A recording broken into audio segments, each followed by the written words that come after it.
হরে কৃষ্ণ।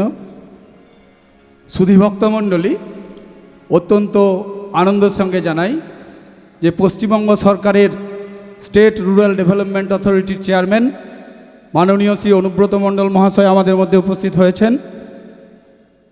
আপনারা একটু ধৈর্য ধরে বসুন, আমরা এখন সম্প্রদায়কে বরণ করে নেব। আমি মঞ্চে ডেকে নিচ্ছি আমাদের শ্রদ্ধেয় এসআরডি এর চেয়ারম্যান মাননীয় শ্রী অনুব্রত মণ্ডল, আমাদের সকলের প্রিয় কেষ্টদাকে মঞ্চে আসার জন্য অনুরোধ করছি।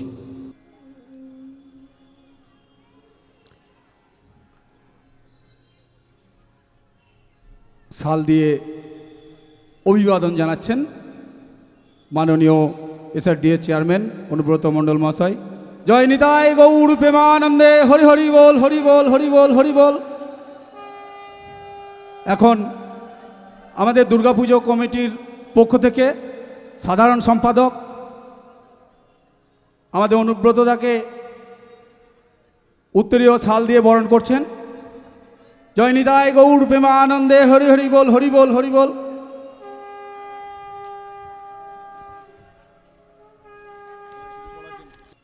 আমরা দাদাকে বলবো দু এক কথা বলার জন্য। কিছু নয়, জাম্বনি দীর্ঘদিন ধরে এই কীর্তনটা করে বোলপুর সাব ডিভিশনে। এই 7 দিন ধরে কীর্তন অন্য কোথাও হয় না, খুব ভালো লাগলো।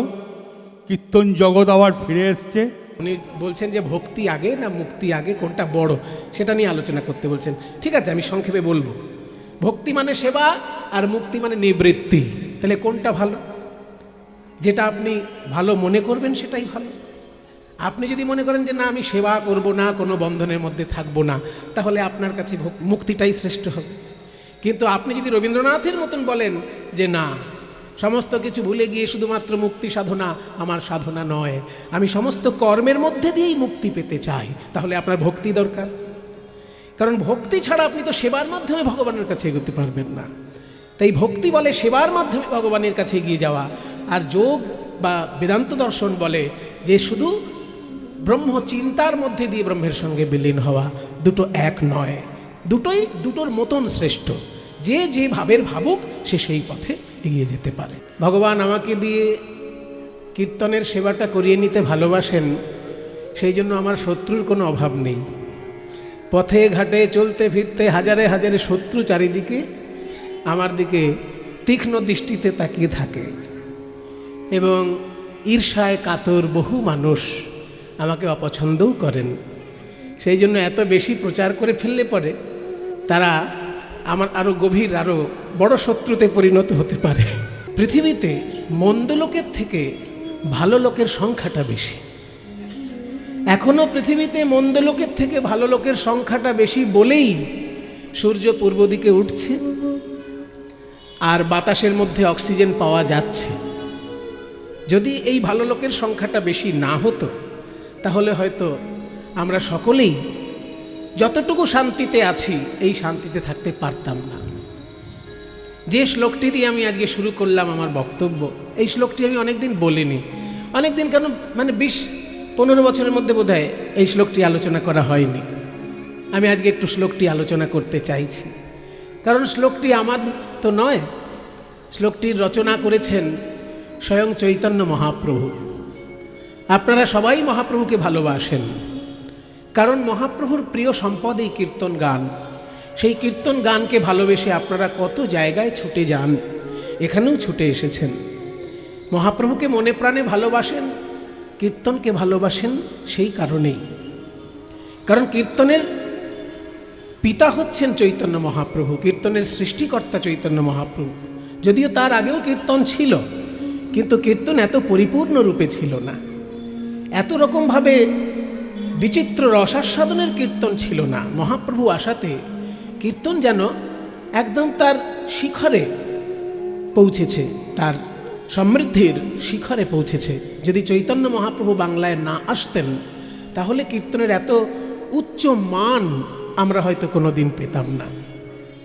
ভক্তিগীতি সারা পৃথিবীতেই আছে, কোন দেশ নেই যেখানে ভক্তিগীতি নেই?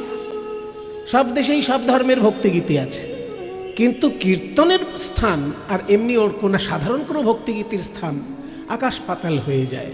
তার কারণ, অনেকগুলো কারণ আছে। কীর্তনের মধ্যে রসশাস্ত্রের বিশ্লেষণ আছে। অন্য ভক্তিগীতি গাইতে গেলে আপনাকে অত রসশাস্ত্র নিয়ে ভাবতে হয় না। ভগবানকে ভালোবাসেন, একটা গান গেয়ে দিলেন, রসশাস্ত্রের বিচার দরকার নেই। প্রভুজি তুমি চন্দন হাম পানি, এটা গাইলেই সবার মন নেচে উঠবে, কিন্তু রসশাস্ত্রের বিশ্লেষণ ওখানে কোনো কাজে আসে না। ওখানে ভগবান চন্দন, আমি হলাম জল, তিনি চন্দন আমি জল, তার মাখামাখিতে সুগন্ধ ছড়াচ্ছে, এইটাই একটা কথা দাঁড়াচ্ছে, কিন্তু রসশাস্ত্রের বিশ্লেষণ দাঁড়ালো না। মধুর রস, বাৎসল্য রস, সখ্য রস, মধুর রসে বিরহ কেমন, মিলন কেমন, বিরহ কত রকমের, ওসবের কোনো মাথা ব্যথা ওখানে দরকার নেই। কিন্তু কীর্তন গাইতে গেলে আপনাকে জানতে হবে যে পূর্বরাগ কাকে বলে, পূর্বরাগ কেন উদয় হয়, পূর্বরাগ হলে তার কি কি রূপ ফুটে ওঠে সেই নায়ক বা নায়িকার মধ্যে। এই সমস্ত কিছু না জেনে আপনি যদি কীর্তন গান করেন, হবে ভগবানের নাম গান হবে, কিন্তু রসাস্বাদন হবে না। এই রসের পরিপূর্ণতা কীর্তন গানে সম্ভব হয়েছে, সমৃদ্ধি লাভ করেছে একমাত্র প্রেমের ঠাকুর গৌর সুন্দরের জন্য। আর গৌরাঙ্গ মহাপ্রভু আমাদের জন্য বিরাট বড় সংস্কৃতি রক্ষা করে গেছেন, কিন্তু রচনাবলী রক্ষা করে যেতে পারেননি। রবীন্দ্রনাথ যেমন বিরাট বড় রচনাবলী রেখে গেছেন, বিশাল রচনাবলী রবীন্দ্রনাথের।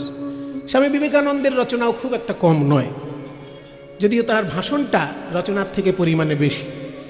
বিবেকানন্দের রচনা যতটা, তার থেকে বেশি পরিমাণে তার বক্তব্য, ভাষণ, সেগুলো বই আকারে এখন পাওয়া যায়। কিন্তু রবীন্দ্রনাথের রচনা বাংলা ইংরেজি সব মিলিয়ে যদি দেখেন, বিরাট ভাণ্ডার। চৈতন্য মহাপ্রভুর কিন্তু রচনাবলীর ভাণ্ডার নেই। কয়েকটা মাত্র সংস্কৃত শ্লোক পাওয়া যায়, যেগুলো চৈতন্য মহাপ্রভুর রচনা বলেই ইতিহাস স্বীকার করেছে। কারণ সেই রচনাগুলো যিনি সংরক্ষণ করেছেন তিনি মহাপ্রভুর খুব প্রিয়জন, তার নাম রূপ গোস্বামী।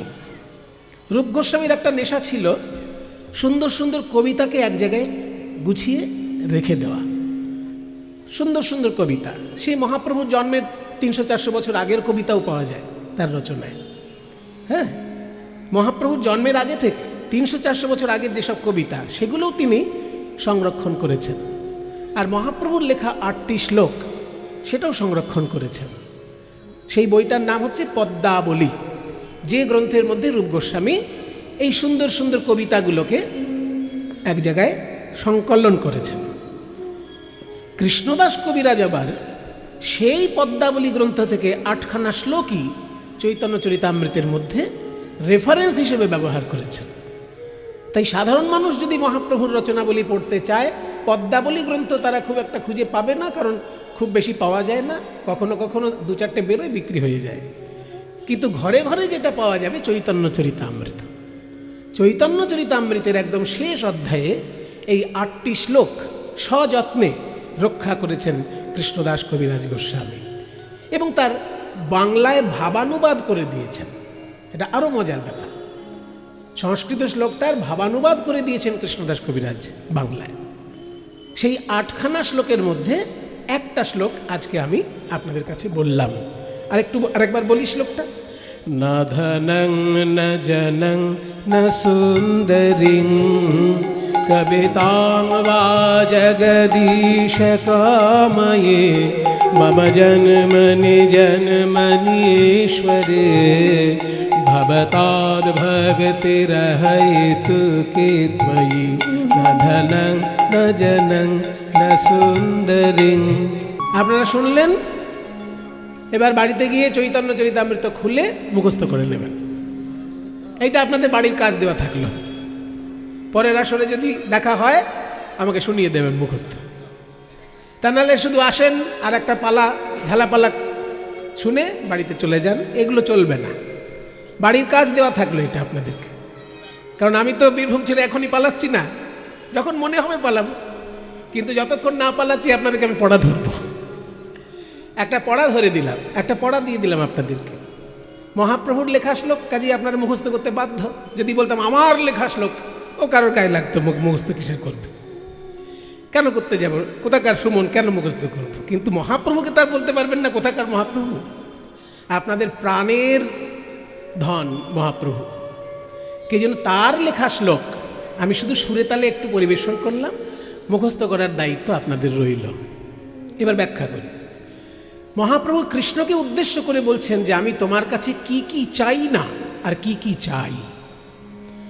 যেগুলো চাই না তার লিস্ট আগে ধরিয়েছেন, আর যেটা চাই সেটা একটাই জিনিস, সেজন্য শেষে আছে।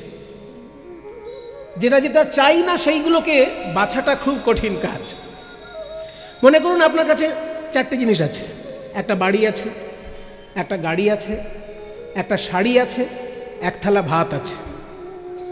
এবার এই 4টের মধ্যে কোনটা কোনটা আপনি বাদ দিতে পারেন সেটা ভাবাটা কঠিন। আপনি যদি প্রচণ্ড লোভী লোক হন তাহলে বলবেন যে আমার ভাতও চাই না, শাড়িও চাই না, বাড়িটা যেন থাকে, 2 বছর পরে বাড়ির দাম ডবল হয়ে যাবে, বিক্রি করে দেবো। আর খেতে যে পাবো না ভাত না হলে, সেটা মাথায় ঢুকলো না। আগে তো খাবারটা চাই। সাধারণ লোক হলে বলতো যে আমার বাড়ি দরকার নেই, শাড়িও দরকার নেই, গামছা পরে কাটিয়ে দেবো, গামছা পরে কাটিয়ে দেবো, কিন্তু খেতে না পেলে বাঁচবো কি করে? ওই জন্য খাবারটা আগে দরকার। তাহলে 4টের মধ্যে কোন কোনটা চাই না আর কোনটা চাই, এটা বেছে বলাটায় খুব বুদ্ধি লাগে, বোকা লোকের কাজ নয়। যে কোনটা কোনটা চাই না এটা বলার ক্ষমতা দরকার হয় এবং বুদ্ধি লাগে, সেটা সবার হয় না। তাই মহাপ্রভু শিখিয়ে দিচ্ছেন আমাদেরকে যে কোনটা কোনটা চাই না। প্রথমেই এমন একটা জিনিস চাই না বললেন, সেটা শুনলে সকলে আপনাদের খারাপ লাগবে। না ধনং, ব্যাস। ন মানে না, আর ধনং মানে ব্যাস। টাকা পয়সা চাই না এটা কেউ কখনো বলতে পারে? কেউ বলতে পারে না। সাধারণ সংসারী লোক যদি টাকা পয়সা না জমায় তাহলে সে মহাপাপী। কিছু কিছু কথা বলে ফেলবো যা শুনে আপনাদের খারাপও লাগতে পারে, ভালোও লাগতে পারে, কিন্তু প্রচণ্ড বাস্তব। সংসারী লোক যদি পয়সা না জমায় সে পাপ করছে, আর সন্ন্যাসী লোক যদি পয়সা জমায় তাহলে সে পাপ করছে।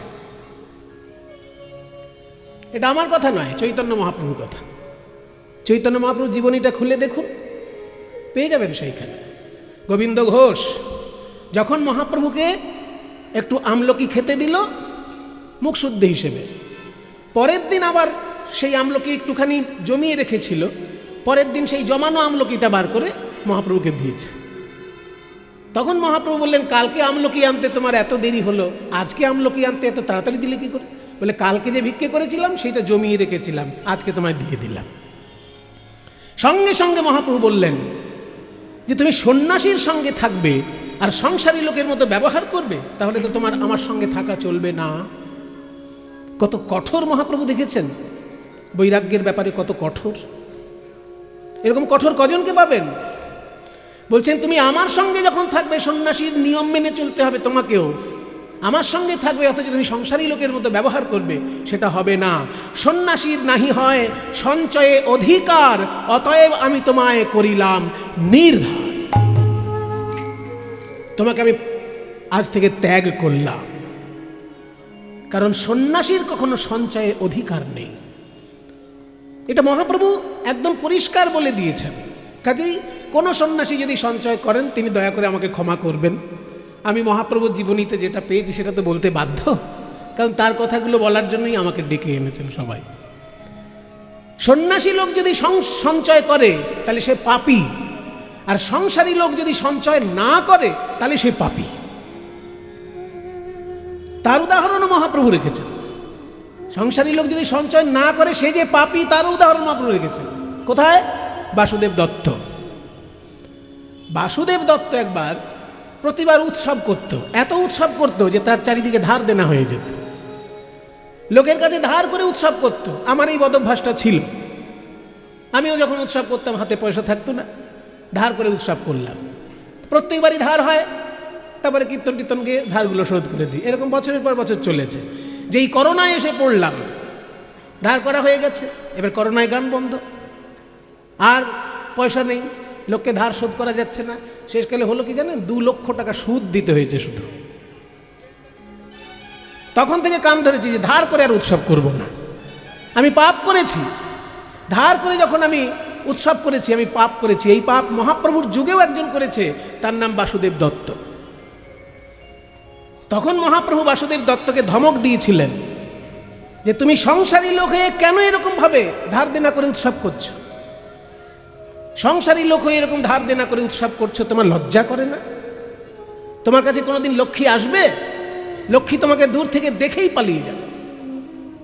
সেই জন্য বাসুদেব দত্তকে খুব ধমক দিয়েছিলেন, প্রচণ্ড ধমক দিয়েছিলেন, কারণ তিনি এরকমভাবে সংসারী লোক হয়ে সঞ্চয় না করে সব উড়িয়ে দিয়ে উৎসব করে দিতেন। এই জিনিসটা ভালো নয়, সংসারী লোকের পক্ষে ভালো নয়। তাই সংসারী লোক সঞ্চয় না করলে পাপ করে, আর সন্ন্যাসী লোক সঞ্চয় করলে পাপ করে। তাই চৈতন্যদেব যখন শ্রীকৃষ্ণের কাছে প্রার্থনা করছেন যে আমি জীবনে কি কি চাই না, তার মধ্যে 1 নম্বরে রেখেছেন সম্পদ। আমি টাকা পয়সা চাই না। ন ধনং, প্রথমেই বললেন ন ধনং, তারপরে বললেন ন জনং। আমি মানুষের কাছ থেকে সহযোগিতাও চাই না। আমি আমারটা নিজে ভিক্ষা করলে কেউ খেতে দিলে খাবো, কেউ খেতে না দিলে নদীতে জল আছে, গাছের পাতা আছে। কারোর ফল খেতে গেলে তো লাঠি নিয়ে তাড়া করবে, ফল খাওয়ার দরকার নেই, পাতা তো আছে। যদি আম না খেয়ে 2টো আম পাতা খাই তাহলে কেউ তো আমাকে তাড়া করবে না। কাজেই গাছের পাতা আছে আর নদীতে জল আছে। ছাগল গরু যখন পাতা খেয়ে বেঁচে থাকে মরে না, আমি পাতা খেয়ে বেঁচে থাকবো। কারণ সহযোগিতা আমি চাই না। তাই বলছেন আমি টাকা পয়সা চাই না। ন জনং, মানুষের সহযোগিতাতেও আমি বেঁচে থাকতে চাই না।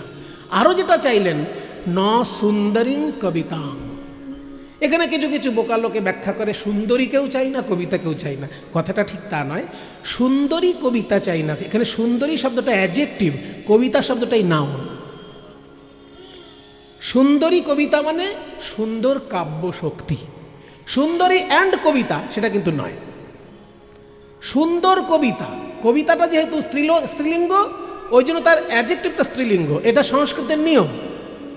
সংস্কৃত ভাষার নিয়ম হচ্ছে মূল শব্দটা, বিশেষ্য পদটা যে লিঙ্গে হবে তার বিশেষণটাও সেই লিঙ্গে হবে। হ্যাঁ, যেমন সুন্দর বালক, সুন্দর ছেলে, কিন্তু সুন্দর বালিকা বলা যাবে না, সুন্দরী বালিকা। বালিকাটা যেহেতু স্ত্রীলিঙ্গ ওই জন্য তাকে অ্যাডজেক্টিভ দিতে গেলে সুন্দর বালিকা বলা যাবে না, সুন্দরী বালিকা বলতে হবে। তাই কবিতা শব্দটা যেহেতু স্ত্রীলিঙ্গ তার অ্যাডজেক্টিভটাও বিশেষণটাও স্ত্রীলিঙ্গ হবে, সুন্দরীং কবিতাং। ন ধনং ন জনং না সুন্দরীং কবিতাং বা। তাহলে 3টে জিনিস বললেন মহাপ্রভু আমি চাই না, যেগুলো পাবার জন্য লোকে ব্যাকুল থাকে। কবিতা লেখার ক্ষমতা সবার থাকে না। পৃথিবীর মুখে কবিতা লিখে বিশ্ববিখ্যাত হয়ে আছেন কবিগুরু রবীন্দ্রনাথ ঠাকুর, কিন্তু মহাপ্রভু বলছেন আমি সেটাও চাই না। কিন্তু তিনি লিখে ফেলেছেন কবিতা, যেটা লিখছেন সেটা কিন্তু কবিতাই। মহাপ্রভু কিন্তু না চাইতেই কাব্যশক্তি নিয়েই জন্মগ্রহণ করেছেন। উনি গদ্যে লেখেননি, কথাটা কবিতাতেই লিখেছেন। কিন্তু বলছেন যে কাব্যশক্তি পাবার জন্য যে লোকের ভিতরে একটা লালসা থাকে বা একটা নামডাক পাবার যে বাসনা থাকে সেটা আমার দরকার নেই। কাব্যশক্তি যদি এসে জোটে তো জুটুক। ন সুন্দরীং কবিতাং বা জগদীশ কাময়ে। হে জগদীশ্বর আমি চাই না। ন কাময়ে, নগুলো আগে আছে, কাময়ে মানে কামনা করি, নগুলো আগে, কামনা করি না। কি না, সম্পত্তি চাই না, লোকজনের সহযোগিতায় বেঁচে থাকবো সেটাও চাই না, কাব্যশক্তি নিয়ে লোককে কবিতা ফলিয়ে দেখিয়ে বেড়াবো সেটাও চাই না। তাহলে কি চাও কি? 3টে জিনিস বললেন চাই না। এবার চাই একটাই জিনিস, মামা জন্মানি জন্মানি, আমার যেন জন্মে জন্মে ঈশ্বরে তুই, হে ঈশ্বর তোমাতে যেন আমার জন্মে জন্মে ভবতাৎ ভক্তি, ভক্তি যেন থাকে। ভবতাৎ মানে হোক, হয় যেন, ভবতাৎ যেন হয় ভক্তি। জন্মে জন্মে তোমার চরণে যেন আমার ভক্তি হয়, ভক্তি থাকে। ভক্তিটা কেমন? আহাই তুকি। এইখানে আর একটা মজা দিয়ে দিয়েছে। সাধারণ কথা বললেন না, ভক্তি চাই জন্মে জন্মে তা বলল না, বললেন অহৈতুকী ভক্তি চাই, যে ভক্তির ভেতরে কোনো কারণ থাকবে না। অহৈতুকী মানে হেতু যেখানে থাকবে না। আমরা সবসময় বলি না যে হে মা, মা তারা, আমার ছেলের যদি চাকরি হয়ে যায় জোড়া পাঁটা দেবো মা, বলি। তাহলে এখানে জোড়া পাঁটা দিয়ে মা তারার কাছে আমি মানত করলাম, অত্যন্ত ভক্তি আমার, তাই কি না, ছেলের যাতে চাকরি হয় সেই জন্য। তাহলে কারণ থাকলো ভক্তির। অনেকে কীর্তনও করান কোনো একটা কামনা বাসনা নিয়ে, যে আমার কারোর হয়তো রোগ হয়েছে, এই রোগ থেকে যেন মুক্ত হয়ে যায়, ঠাকুর কীর্তন করাবো, হয় অনেক সময়। কিন্তু এই কামনা বাসনাকে কেন্দ্র করে যে ভক্তি, সে ভক্তি মহাপ্রভু বলছেন আমি চাই না। যে চাই চাই, আমি চাই না। অহৈতুকী ভক্তি মানে হেতুহীন ভক্তি। ভক্তি শব্দের অর্থ কি? ভক্তি শব্দের অর্থটা কি? ভক্তি শব্দের অর্থ হচ্ছে সেবা। ভজ ধাতু থেকে ভক্তি এসেছে। ভজন আর ভক্তি দুটো শব্দই একই শব্দ। এখানে তি প্রত্যয়, ওখানে অনট প্রত্যয়। যেমন গম ধাতুর সঙ্গে অনট প্রত্যয় করে গমন, আর গম ধাতুর সঙ্গে তি প্রত্যয় করে গতি। তাহলে গমন আর গতি প্রায় কাছাকাছি শব্দ। ঠিক তেমনি ভজন আর ভক্তি একই ব্যাপার, মানেটা একই, সেবা করা। যেন জন্মে জন্মে তোমার সেবা করতে পারি এবং সেই সেবার পেছনে কোনো কারণ না থাকে, যে তুমি আমার এই মনোবাসনা পূর্ণ করেছো ওই জন্য সেবা করলাম, তাহলে কিন্তু ওটা হলো না।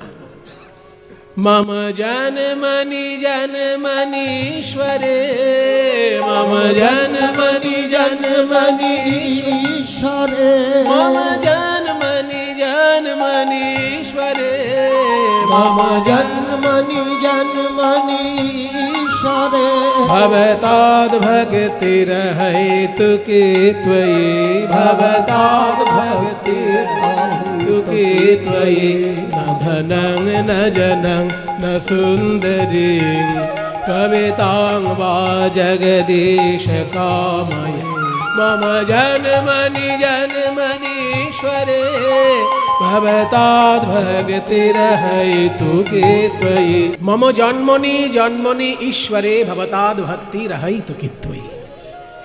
জন্মে জন্মে যেন তোমার চরণে আমার অকারণ ভক্তি, হেতুহীন ভক্তি থাকে প্রভু। তাহলে মহাপ্রভুর একটি শ্লোক আমরা শুনলাম, সেই শ্লোকটিতে মহাপ্রভু যা বলেছেন সেই প্রার্থনা সমস্ত ভক্তের হৃদয়ের প্রার্থনা। যারাই ভগবানকে ভালোবাসে তাদের সকলেরই এই প্রার্থনা। এবার আমরা দেখি পদকর্তা কি বলছেন। পদকর্তা বলছেন, দেখো গৌরাঙ্গ মহাপ্রভু অবতার আর মৎস্যকূর্ম বরাহ বামন অবতার। তা বলে ওই মৎস্যকূর্ম বরাহ বামনের সঙ্গে গৌরাঙ্গ মহাপ্রভুকে গুলিয়ে ফেলো না। তারা এসেছেন এক একটা কারণে, আর মহাপ্রভুর আগমনের বহু কারণ। তারা এসেছেন কেন না, গীতায় বলা আছে অবতার হয় কেন, পরিত্রাণায় সাধূনাং বিনাশায় চ দুষ্কৃতাম ধর্ম সংস্থাপনার্থায় সম্ভবামি যুগে যুগে। যুগে যুগে আমি আসি, ভগবান বলছেন। তিনটে প্রধান কারণ দেখিয়েছে, যদিও তার কারণ আগে থেকেই আছে। যদা যদা হি ধর্মস্য গ্লানির্ভবতি। প্রথম কারণ হচ্ছে যখন যখনই ধর্মে গ্লানি এসে জমে যাবে, ভগবানের নিজের তৈরি ধর্ম, আর সেই ধর্মে যখন গ্লানি প্রবেশ করে, জুয়াচুরি ঠকবাজি যখন প্রবেশ করে, ধর্ম নিয়ে যখন মানুষের ক্ষতির কারণ হয়, তখন ভগবান নিজে নেমে আসেন সঠিক ধর্মকে রক্ষা করার জন্য। তাই বলছে ধর্মে যখন গ্লানি আসে তখন আমি আসি। অভ্যুত্থানম অধর্মস্য, যখন অধর্মের অভ্যুত্থান হয় তখন আমি আসি। পরিত্রাণায় সাধুনাম, সাধুদেরকে রক্ষা করার জন্য আমি আসি। বিনাশায় চ দুষ্কৃতাম, দুষ্কৃতীদেরকে বিনাশ করার জন্য আমি আসি। এবং ধর্ম সংস্থাপনার্থায়, ধর্মকে পরিষ্কার পরিচ্ছন্ন করে প্রতিষ্ঠা করার জন্য আমি আসি। এই পাঁচটা কারণ ভগবান দেখিয়েছেন কেন অবতার আসে। তো সেই একই কারণে কিন্তু মৎস্য কূর্ম বরাহ বামন নৃসিংহ সব অবতার, কারণ ওইগুলোই। কিন্তু চৈতন্যদেবের যে আগমন, তাতে শুধুমাত্র ধর্ম রক্ষা, দুষ্কৃতি দমন আর সাধু রক্ষা তা নয়, সাধুর পরিত্রাণ শুধু তাই নয়। সেখানে কি ঘটল না, যে বিশুদ্ধ প্রেম গোলকের ভাণ্ডারে থাকে যা মানুষের ধরাছোঁয়ার বাইরে ছিল সেই গোলকের প্রেম এসে মহাপ্রভু জনে জনে বিতরণ করে দিলেন। তাই অন্য 5টা অবতারের সঙ্গে মহাপ্রভুকে গুলিয়ে ফেললে চলবে না। পদকর্তা বলছেন, বড় অবতার ভাই, বড় অবতার, এই যে পতিতেরে বিলাওল প্রেমের ভাণ্ডার। গৌর অবতারের কথা বলছে, গৌরাঙ্গের অরুণার কথা কহিবারে নারী, সংকীর্তন মাঝে নাচে কুলের বৌহারি। মহিলাদেরকে সম্মান দেওয়া, এটা বড় বড় ধর্মের মধ্যে খুব বেশি দেখা যায় না। আপনি দেখুন অন্যান্য ধর্মের ক্ষেত্রে আমরা দেখতে পাই যে নারীদের সম্মান খুব বেশি কিন্তু নেই। 3টে প্রধান ধর্ম তো, মূলত 4-5টাই প্রধান ধর্ম আছে। পৃথিবীতে সব থেকে বেশি সংখ্যায় কোন ধর্মের লোক বাস করে? খ্রিস্টান। পৃথিবীতে খ্রিস্টান ধর্মের লোক সব থেকে বেশি। তার কারণ কি? তার কারণ হচ্ছে ইউরোপিয়ানরা যেখানেই গিয়ে দেশ দখল করেছে, সঙ্গে সঙ্গে খ্রিস্টান ধর্ম প্রচার করে দিয়েছে। তা নাহলে আফ্রিকার ওই জঙ্গলে কে চিনবে যীশু খ্রিস্টকে বলুন? আফ্রিকার যে জঙ্গলে মানুষ জীবনে সংস্কৃতির মানে সভ্যতার আলো জীবনে যারা দেখেনি, তারা কি করে যীশু খ্রিস্টকে চিনবে? যীশু খ্রিস্টকে চিনতে গেলে তো একটু ইংরেজি পড়তে হবে, একটু বাইবেল টাইবেল পড়তে হবে। কাজেই ইউরোপিয়ানরা যেখানেই দেশ দখল করেছে, সে আফ্রিকার দেশ হোক আর আমেরিকার দেশ হোক, আফ্রিকা আর আমেরিকা যেখানেই দখল করেছে ইউরোপিয়ানরা, সঙ্গে সঙ্গে বড় বড় খ্রিস্টান সাধুদেরকে নিয়ে গেছে, বলে ধর্ম প্রচারের দায়িত্ব আপনাদের আর ব্যবসা করার দায়িত্ব আমাদের। 2 ধরনের ইউরোপিয়ান সারা পৃথিবীতে দেশ দখল করেছে। যেখানেই তারা গেছে দেশ দখল করতে, একটা করে চার্চ বানিয়েছে আর ধর্ম দিয়ে মানুষগুলোকে তাদের যে পূর্বপুরুষের প্রাচীন ধর্ম ছিল সব ভুলিয়ে টুলিয়ে দিয়ে খ্রিস্টান ধর্ম প্রচার সারা পৃথিবীতে। ওই জন্য সারা পৃথিবীতে খ্রিস্টান ধর্মের সংখ্যা সব থেকে বেশি। এর কারণ ইউরোপিয়ানদের দখলদারি। তারপরেই সংখ্যায় যারা বেশি আছে সেটা হচ্ছে মুসলমান ধর্ম। তাদেরও ব্যাপারটা প্রায় কাছাকাছি। তারা যেখানেই দেশ দখল করেছে সেইখানেই ধর্মান্তরিত করেছে লক্ষ লক্ষ মানুষকে। কাজে খ্রিস্টানরা যেভাবে পৃথিবীতে ধর্ম ছড়িয়েছে, ইসলাম ধর্মের রাজারাও ঠিক একইভাবে পৃথিবীতে ধর্ম ছড়িয়েছে। বৌদ্ধ ধর্ম প্রায় তাই। কারণ বুদ্ধ যখন ছিলেন বা তারপরে তার প্রভাবে যখন ওই উড়িষ্যার যে বিরাট যুদ্ধ হয়েছিল, রাজা অশোক নিজের ছেলেকে দিয়ে বিদেশে ধর্ম প্রচার করেছেন, নিজের মেয়েকে দিয়ে বিদেশে বৌদ্ধ ধর্ম প্রচার করেছেন। কাজেই রাজারা যেখানে যেখানে পেরেছে ধর্ম প্রচার করেছে। তার প্রধান 3টে ধর্মই রাজাদের দ্বারা প্রচারিত। কি খ্রিস্টান ধর্ম, কি ইসলাম ধর্ম, কি বৌদ্ধ ধর্ম। কিন্তু সনাতন ধর্ম খুব বেশি রাজাদের দ্বারা প্রচার পায়নি, সাধু সন্ন্যাসীদের দ্বারাই বেশি প্রচার পেয়েছে। তাই পৃথিবীতে সব থেকে বেশি সংখ্যার যে লোক থাকে সেটা খ্রিস্টান ধর্মে, তারপরে ইসলাম ধর্ম, তারপরে হিন্দু ধর্ম, তারপরে বৌদ্ধ ধর্ম। তো এই যে ধর্মগুলো দেখবেন, সেখানে কিন্তু নারীর সম্মান মধ্যযুগে কোনো ধর্মতেই দেওয়া হয়নি। কোনো ধর্মকেই নারীকে সম্মান ভালো করে দেওয়া হয়নি। একমাত্র তন্ত্র আর যোগ ছাড়া যেখানে যেখানে তন্ত্র পৌঁছেছে সেইখানে নারীর সম্মান উপরে আছে। কারণ তন্ত্র ছাড়া অন্য কোনো ধর্মে দেবতাকে ঈশ্বরী বলে সম্মান করা হচ্ছে না। সব জায়গায় ভগবান যেন পুরুষ মানুষ, নারীকে ভগবান হিসেবে দেখা, এটা তন্ত্রের দর্শন কিংবা বৈষ্ণব ধর্মেরও দর্শন। কারণ বৈষ্ণব ধর্মে কৃষ্ণের উপরেও রাধারানীর সম্মান। বৃন্দাবনে কেউ শ্রীকৃষ্ণ জয় কৃষ্ণ জয় শ্যামসুন্দর বলে না, সবাই কি বলে? রাধে রাধে রাধে বলে বৃন্দাবনে। তাহলে কৃষ্ণের উপরে সেখানে রাধারানীর সম্মান। কাজেই বৈষ্ণব ধর্ম আর তান্ত্রিকতা, এখানে কিন্তু নারীর সম্মান উপরে। বাকি সব ধর্ম, আপনি খ্রিস্টান ধর্মে দেখুন, গড তাকে যদি বলা হয় তাকে ফাদার বলা হয়, কই মাদার তো বলা হচ্ছে না। গডকে কখনো মাদার বলা হচ্ছে কি খ্রিস্টান ধর্মে? গডকে ফাদার বলা হচ্ছে, তাহলে পুরুষ। ইসলাম ধর্মে যদি আল্লাহ যার নাম, তাকে কি কখনো নারী হিসেবে চিন্তা করা হয়েছে? আল্লাহকে পুরুষ মানুষ হিসেবেই চিন্তা করা হয়েছে। এবং বৌদ্ধ ধর্মে বুদ্ধদেব তো পুরুষ মানুষ বটেই, সাক্ষাৎ দেখা যাচ্ছে। হিন্দু ধর্মের মধ্যে তন্ত্রের যারা উপাসক এবং বৈষ্ণব ভাবনার যারা উপাসক, তারা কিন্তু নারীকে বিরাট সম্মান দিয়েছেন। তার প্রমাণ বৃন্দাবনে কৃষ্ণের থেকেও রাধারানীর জয়ধ্বনি বেশি। আর শাক্ত যারা, তাদের কাছে শিবের থেকেও মায়ের যেন জয়ধ্বনি বেশি। তাই একাদশ রুদ্র থাকলেও শিব সেই একটা রূপেই পুজো পাচ্ছেন, কিন্তু দশমহাবিদ্যার পুজো সমান সম্মানে তন্ত্রের মধ্যে বিরাজ করছে। বৈষ্ণব ধর্মে নারীর সম্মান উপরে দিয়ে গেছেন চৈতন্যদেব। তার প্রমাণ, মহাপ্রভু যখন ইহলোক ত্যাগ করলেন, নিতাই চাঁদ যখন ইহলোক ত্যাগ করলেন, তখন নিত্যানন্দের স্ত্রী জাহ্নবা দেবী দীক্ষা দিয়ে বৈষ্ণব ধর্মকে প্লাবিত করে দিলেন বাংলার বুকে। তাহলে নারী যেখানে সমাজের মাথা, সেখানে জাহ্নবা দেবী সেটা হচ্ছে নিতাই চাঁদ। নিতাই চাঁদের স্ত্রী জাহ্নবা দেবী, তার সাক্ষাৎ শিষ্য হচ্ছে পদকর্তা জ্ঞানদাস। তার সাক্ষাৎ শিষ্য, আজকে যে পদটা গাইছি এই পদের লেখক যিনি, তিনিও তার সাক্ষাৎ শিষ্য। মা জাহ্নবার কাছে মন্ত্র পেয়েছিলেন, যার পদটা এখন গাইছে। সেই জন্য তিনি চোখের সামনে দেখেছেন যে অন্য কোনো ধর্মে নারীকে এতটা সম্মান দিল না, বৈষ্ণব ধর্ম কিন্তু দিল। কারণ নিত্যানন্দের আসনে মা জাহ্নবা বসে সকলকে দীক্ষা দিচ্ছেন, মানুষকে ভক্তিপথের অনুরাগী করছেন। এই কত বড় অবদান! রবীন্দ্রনাথের জীবনীতেও দেখবেন, রবীন্দ্রনাথের বাড়ির ভিতরে নারীদেরকে যারা পড়াশোনা সংস্কারগুলো দাদারা কি সুন্দর শিখেছেন। দেখুন, কীর্তনের জগতে কিন্তু বরণ আগে খোলকে করতে হয়। ওই জন্য মালাটা যখন সবারই এটা শিক্ষা, যেখানে যেখানে কীর্তন করান আপনারা এগুলো দেখে রাখুন। কীর্তনিয়াকেই আগে মালা পরিয়ে দিলেন, এটা হয় না। আগে শ্রীখোলের সম্মান, হ্যাঁ, তার জন্য আগে ডান দিকের খোল বাঁ দিকের খোল দেওয়া হলো, তারপর সবাইকে। আমার একটা জিনিস যেটা ভালো লেগেছিল বীরভূমের মাটিতে, যেটা আমি জন্ম থেকে বড় হওয়ার পর্যন্ত কখনো দেখিনি, সেটা আমি দেখেছি এই বোলপুরের ডাকবাংলো মাঠে।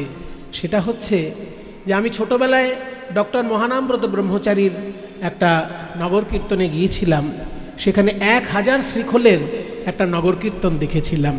জীবনে আমি প্রথম 1000 শ্রীখোল সেইখানে একসঙ্গে দেখেছিলাম। আর তারপরে আমাদের এই দাদা 4000 শ্রীখোল বিতরণ করেছিলেন বোলপুরের মাঠে। আমি চোখের সামনে সেই 4000 শ্রীখোল বিতরণ দেখেছিলাম। সেই জন্য আপনাকে অসংখ্য ধন্যবাদ জানাই যে গ্রাম বাংলার ঘরে ঘরে যাতে হরি সংকীর্তন, নাম সংকীর্তনের আনন্দে সবাই থাকতে পারেন। সেই জন্য যাদের খোল করতাল কেনার মতন ক্ষমতা ছিল না, সেই জন্য দাদা কিন্তু বোলপুরের মাঠে 4000 শ্রীখোল এবং তার সেই পরিমাণে করতাল হাতে হাতে মানুষকে তুলে দিয়েছিলেন। সেই জন্য আমি ভগবানের কাছে কামনা করি দাদা যেন সুখে থাকেন, আপনারাও সবাই যেন ভালো থাকুন। এই হরি সংকীর্তন হচ্ছে আমাদের আসল সম্পদ, সেটা আমরা সবাই যেন ধরে রাখতে পারি। কাজেই যেটা আমি দেখেছি সেটা তো অস্বীকার করতে পারবো না, কোনোদিন অস্বীকার করতে পারবো না। যার কাছে যে উপকারটি পাওয়া যায় সেটা অস্বীকার করা যায় না। 1000 খোল দেখেছিলাম মহানামব্রত ব্রহ্মচারী সম্মেলনে, আর 4000 খোল দেখেছি আমাদের অনুব্রত মণ্ডল মহাশয়ের 4000 খোল বিতরণ অনুষ্ঠানটায় আমি উপস্থিত ছিলাম, সেটাই দেখতে পেয়েছি। আমার কিন্তু খুব আনন্দ হয়েছিল দাদা। নিতাই গৌর হরিবোল। আর রাজনীতির আমি খুব বেশি জানি না বা বুঝি না, দাদারা অনেক কিছু জানেন বোঝেন, সেই নিয়ে আমি কোনো কথা বলতে চাই না। কিন্তু একটা কথা না বললে নয়, যেটা আমরা পড়াশোনা করেছি, রাজনীতি না পড়লেও আমি কিন্তু পলিটিক্যাল সায়েন্স একটু পড়াশোনা করেছিলাম। তাতে আমি জানতে পেরেছিলাম যেটা, যে মুখ্যমন্ত্রীর দায়িত্ব কী, প্রধানমন্ত্রীর দায়িত্ব কী, রাষ্ট্রপতির দায়িত্ব কী, রাজ্যপালের দায়িত্ব কী, এগুলো আমাদের পড়াশোনার বিষয় ছিল। একটা জিনিস যেটা জানতে পারা যায় সেটা হচ্ছে যে কোনো দেশের রাজনীতি সুস্থ আছে কি না সেইটা জানার জন্য 5টা দিক আছে। সেই দেশের অর্থ ব্যবস্থাটা ভালো কিনা, সেই দেশের শিক্ষা ব্যবস্থাটা ভালো কিনা, সেই দেশের স্বাস্থ্য ব্যবস্থাটা ভালো কিনা, সেই দেশের কৃষিকর্মটা ভালো কিনা, আর সেই দেশের শিল্প বাণিজ্যটা ভালো কিনা। এই 5টা দিক যদি সুন্দরভাবে থাকে কোনো দেশে, তাহলে সেই দেশ কিন্তু, সেই দেশের রাজনীতি সুস্থ আছে। আমরা সবাই ভগবানের কাছে প্রার্থনা করি আমাদের বাংলা তথা আমাদের ভারতবর্ষে এই 5টা জিনিস যেন পরিপূর্ণরূপে আমরা আমাদের জীবনে দেখে যেতে পারি। সেটা হচ্ছে শিক্ষা ব্যবস্থা খুব সুন্দর যেন হয়, আমাদের স্বাস্থ্য যেন ব্যবস্থা যেন খুব ভালো হয়, আমাদের কৃষিকর্ম যেন ভালো হয়, শিল্প বাণিজ্য যেন ভালো হয়। এই 5টা বিষয় আমাদের যেখানে ভালো থাকে, আর অর্থ ব্যবস্থা, এই 5টি জিনিস ভালো হলেই আমাদের দেশ সোনায় পরিপূর্ণ হয়ে যাবে। নিতাই গৌর প্রেমানন্দে হরি বল, হরি বল, নিতাই গৌর প্রেমানন্দে হরি বল। তাই বলি গৌরাঙ্গ করুণার কথা কহিবারে নারী, গৌরাঙ্গ করুণার কথা কহিবারে নারী। দেখো সংকীর্তন মাঝে নাচে কুলের বহারি গো। ওই সংকীর্তন মাঝে নাচে কুলের বহারি গো। উমা যবনেও নাচে গায়ে আবার বলে হরি না। ওই যবনেও নাচে গায়, যবনেও নাচে গায় বলে হরি না। বলে জয় ঠাকুর হরিদাস, জয় ঠাকুর হরিদাস। নাম মহিমা কইলেন প্রকাশ, জয় ঠাকুর ওই হরিদাস। নাম মহিমা কইল প্রকাশ, জয় ঠাকুর হরিদাস। নাম মহিমা কইলেন প্রকাশ, যার হৃদয়ে চৈতন্য বিলাস। নাম মহিমা কইলেন প্রকাশ, চৈতন্য বিলাস। মহিমা কইল প্রকাশ, চৈতন্য বিলাস। মহিমা কইল প্রকাশ, চৈতন্য বিলাস। মহিমা কইল প্রকাশ, চৈতন্য বিলাস। জয় ঠাকুর হরিদাস। ওই যবনেও যবনেও নাচে নাচে গায় গায় আবার বলে হরি না। বলি হে নয়ব তারে সে বঞ্চিত বলরাম রে। হে নয়ব তারে সে বঞ্চিত বলরাম রে। পদটি সম্পূর্ণ হলো।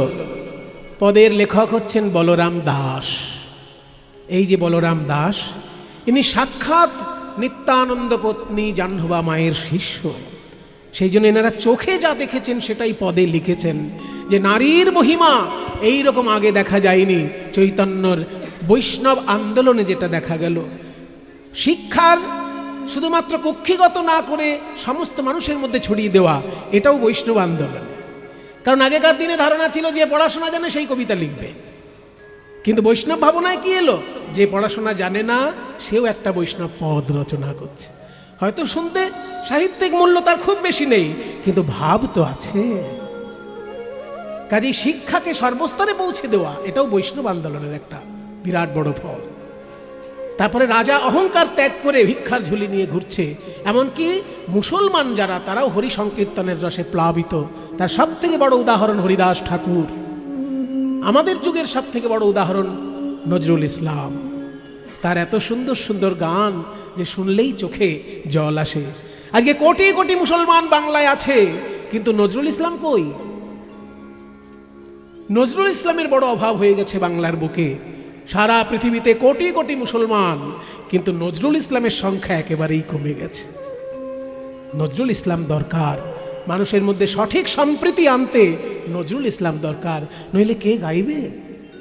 সখী সে হরি কেমন বল, নাম শুনে যার এত প্রেম জাগে, চোখে আনে এত জল।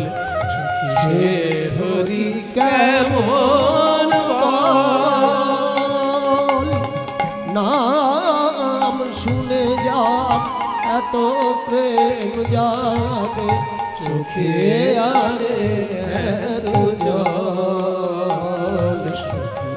সে হরি কেমন বল। সে কি আসে এই পৃথিবীতে, গাহে রাধা নাম বাঁশরীতে।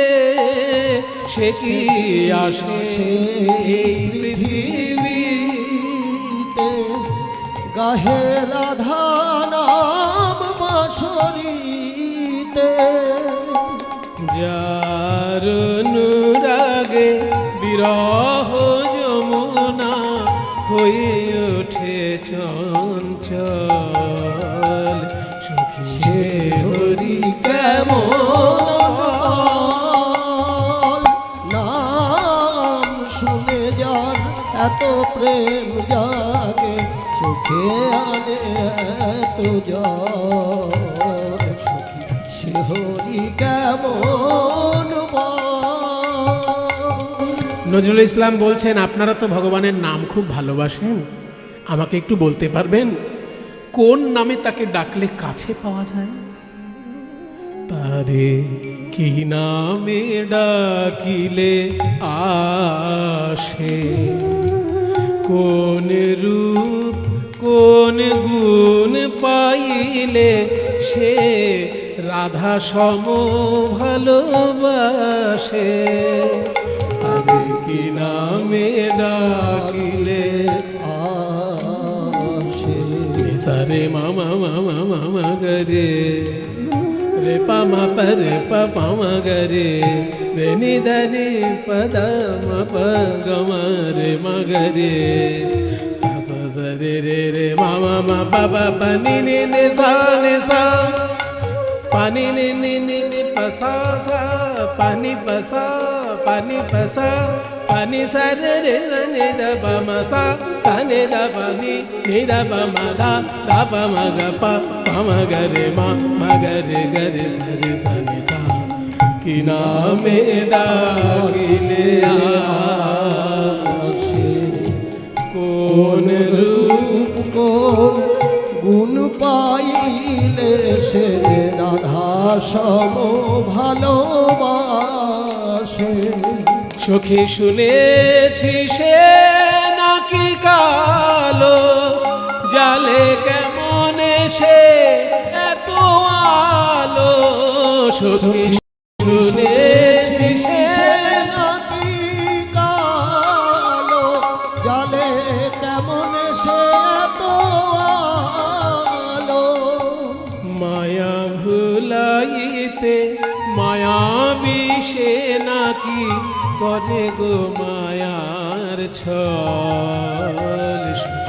সে হরি কেমন বল, নাম শুনে যা এত প্রেম জাগে, চোখে আনে এত জল। সে হরি কেমন বল। সখী রে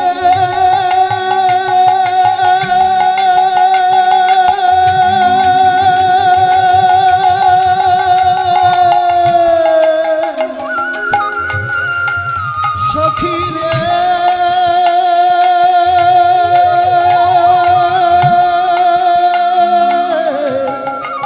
সখী রে।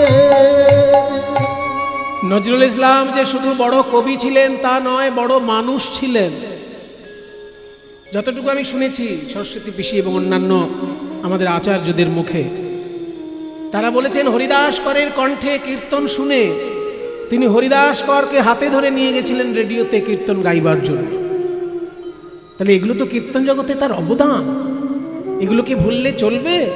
শুধু তিনি কবি নন, সমাজের ক্ষেত্রেও কীর্তনকে কতখানি ভালোবাসতেন যে হরিদাস করের কণ্ঠে কীর্তন শুনে তাকে সঙ্গে নিয়ে গিয়ে কীর্তন রেডিওতে গাইয়েছেন। এবং নজরুল ইসলাম নিজে রাধারানী দেবীকে অনেক কীর্তন শিখিয়ে দিয়েছেন এবং তার লেখা কীর্তন রাধারানী দেবী অনেক গিয়েছেন রেডিওতে। কাজী কীর্তন কতখানি ভালোবাসতেন নজরুল ইসলাম। আজকে মুসলমানের সংখ্যা প্রচুর বেড়েছে, কিন্তু নজরুল ইসলামের সংখ্যা বাড়ল কই? সারা পৃথিবীতে জঙ্গিদের দাপাদাপিতে আমরা অতিষ্ঠ হয়ে যাচ্ছি, কিন্তু নজরুল ইসলাম কই? এখন দরকার নজরুল ইসলামকে। তাই পদকর্তা বলছেন যে যবনেও নাচে গায় বলে হরিনাম, হেন অবতারে সে বঞ্চিত বলরাম। হেন অবতারে সে বঞ্চিত বলরাম রে, হেন অবতারে সে বঞ্চিত বলো রাম রে। হেন অবতারে সে বঞ্চিত বলো রাম রে হেন অবতারে সে বঞ্চিত বলো বলরাম রে, হেন অবতারে। তাহলে গৌরাঙ্গ মহাপ্রভুর মহিমায় আমরা শুনলাম বলরাম দাসের পদ। এবার চলুন বৃন্দাবনে মনটাকে নিয়ে যাই। শ্রীকৃষ্ণ সখাদের সঙ্গে খেলা করছেন, সখাদের সঙ্গে খেলা করছেন গোবিন্দ আমার। কিভাবে? ব্রজ রাখা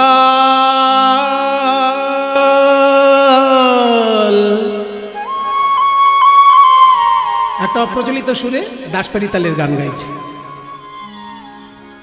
এটাও দ্বিজেন বাবু মানে দ্বিজেন দে মহাশয়ের শেখানো রাধারমণ কর্মকারের প্রিয় দোহার দ্বিজেন দে।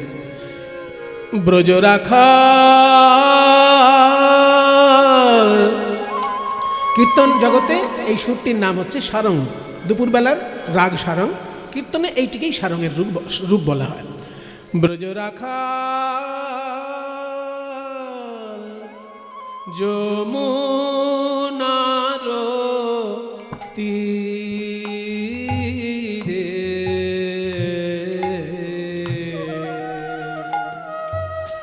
তরুতল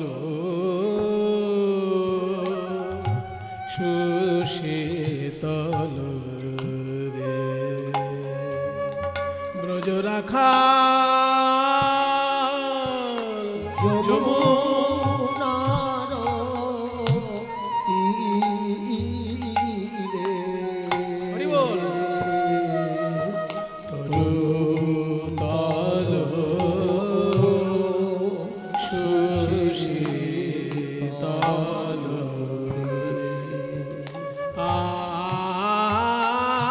আশি মিলিল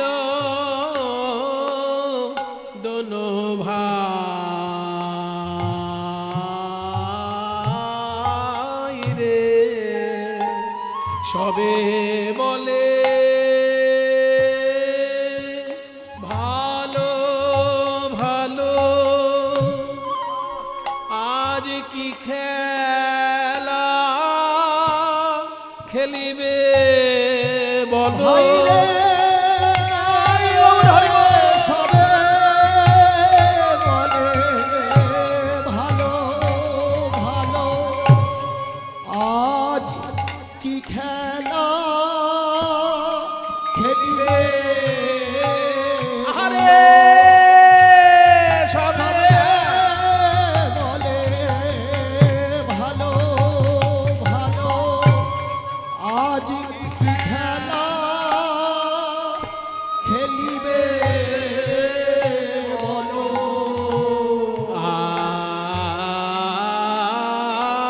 আজি খেলিব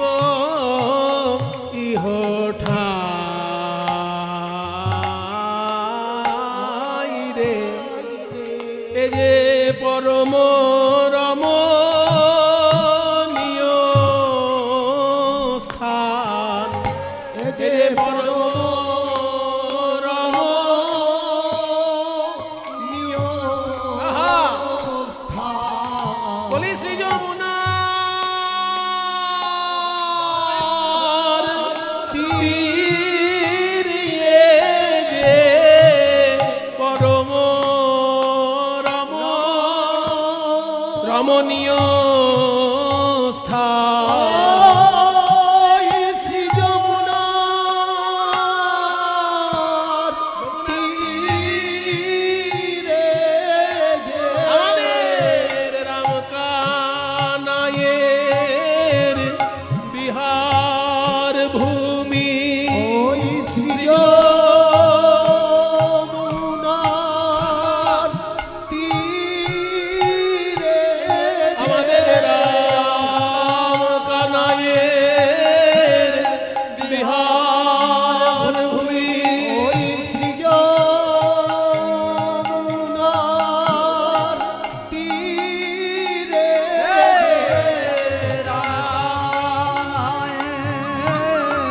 বিহার ভূমি ওই শ্রী যমুনার তীরে আমাদের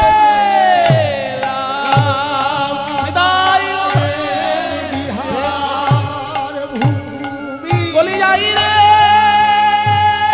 শোভার গলায় রায়। হেইয়া, দাদুর গুরু, দাদুর গুরু, দাদুর গুরু, দাদুর গুরু, হেইয়া।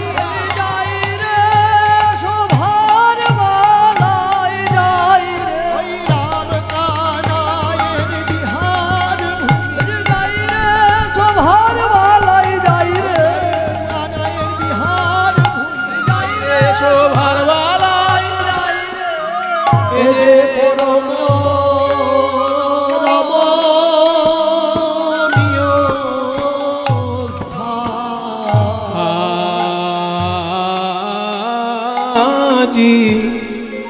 খেলিব